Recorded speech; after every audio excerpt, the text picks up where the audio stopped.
Bienvenue à cette revue des marchés boursiers Cachemire du jeudi 7 décembre 2023.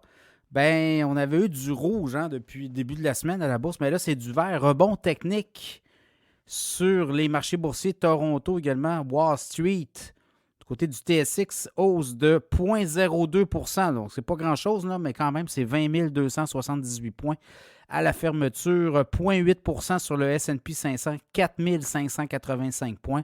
Le Dow Jones en hausse de 0,2 %, 36 117. Le Nasdaq en hausse d'1,4 %. Les technos ont rebondi aujourd'hui, 14 339. Le baril de pétrole recommence à remonter.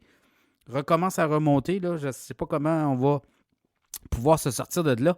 69,80 $, pas cher. Là. D'après moi, on va avoir un baril de pétrole qui pourrait rebondir dans les prochaines séances, des prochaines semaines. Ça va être à suivre.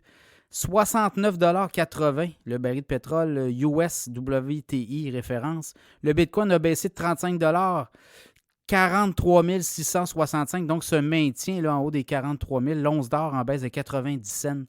2045 $ et 50 cents pour l'once d'or.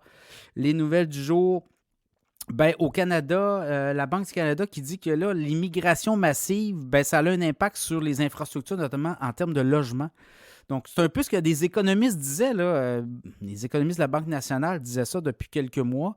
Là, c'est la Banque du Canada qui, dans ses notes de recherche, dit écoutez, ça prend des infrastructures. Si on veut accueillir 500 000, 600 000, 800 000, 1 million de nouveaux arrivants par année au Canada, ben, ça prend des infrastructures. Et il ne faut surtout pas venir démolir tout ce qu'il y a en place. Là. C'est-à-dire qu'il y a quand même une infrastructure, des infrastructures mises en place. Puis là, on sent que la politique migratoire du gouvernement Trudeau ne suit pas ce qu'il y a sur le terrain. Là. C'est très difficile, donc très problématique. Quand c'est la Banque du Canada qui parle, peut-être qu'il va y avoir des résonances plus importantes à suivre. Aux États-Unis, AMD, le titre d'AMD a répondu favorablement, rebondi. On veut concurrencer NVIDIA là, dans les puces électroniques. Et hier, c'est Microsoft notamment, des gros joueurs, là, Apple, je pense, et d'autres joueurs qui avaient dit qu'ils pourraient peut-être acquérir des puces de AMD. Alors, le titre a rebondi, NVIDIA aussi. Sinon, aux États-Unis, ben, on va voir la semaine prochaine la Fed. On va avoir des positions plus nuancées, peut-être là, des grands patrons, des hauts dirigeants de la Fed. Demain, aux États-Unis aussi, des données sur l'emploi, ça pourrait jouer de façon favorable ou non. Là, on va voir si les effets de la Fed mordent, mais je pense que de ce qu'on voit, il pourrait y avoir moins de création d'emplois. Donc, ça répond, oui. On sent que les mesures mises de l'avant par la Fed mordent. Alors, c'est un peu ça, le résumé de la journée.